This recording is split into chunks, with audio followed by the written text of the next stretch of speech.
అవకాశం ఇస్తే మల్కాజ్గిరి నుంచి పోటీ చేస్తానంటున్నారు ఈటెల రాజేందర్. ఎన్నికల్లో ఏ పార్టీతో మాకు పొత్తు ఉండదన్నారు. హామీల పేరుతో కాంగ్రెస్ అరచేతిలో వైకుంఠం చూపిస్తోందన్నారు. కాంగ్రెస్ హామీలపై ప్రజలకు భ్రమలు తొలగిపోతున్నాయన్న ఈటెల ప్రజాస్వామ్యాన్ని కేసీఆర్ ఖూనీ చేశారని విమర్శించారు.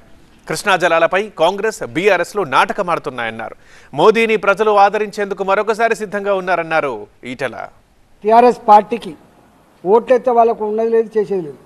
ఇక్కడే అధికారం లేదు, ఇంకా అక్కడేం చేస్తారు. బీఆర్ఎస్ పార్టీకి ఎంపీలతో సంబంధం లేదు. వాళ్ళకి ఇచ్చిన 5 సంవత్సరాల కాలం పాటు ఉత్సవ విగ్రహాల్లాగా ఉంటారు తప్ప వాళ్ళు రూపాయి తెచ్చేది లేదు, నా రూపాయి ఇచ్చేది కూడా లేదు. దరఖాస్తులు అయితే తీసుకుంటానంటే ఇవ్వబోతాం అనే మరొకసారి నమ్మించడానికి వాళ్ళు ప్రయత్నం చేస్తున్నారు. నాకు తెలిసి నేను ఇంతకుముందు చెప్పిన, నేను కూడా ఆర్థిక మంత్రిగా పనిచేసిన కాబట్టి జీతాలు ఇచ్చడానికే పైసలు లేవు, ఉన్న పెన్షన్ ఇచ్చడానికే పైసలు లేవు. మరి వీళ్ళు ఎట్లిస్తారో చూడాల్సిందే. ముసళ్ళ పండుగ అంతా ముందటున్నది. యాక్చువల్గా నా ప్రాంతం కరీంనగర్ ప్రాంతం, మీకు తెలుసు. నా బతకచ్చిన ప్రాంతం ఏమో మల్కాజ్గిరి. 32 సంవత్సరాలు అక్కడ ఉన్నా. మా అధిష్టానం ఆదేశిస్తే పోటీ చేస్తా. ఆ పోటీ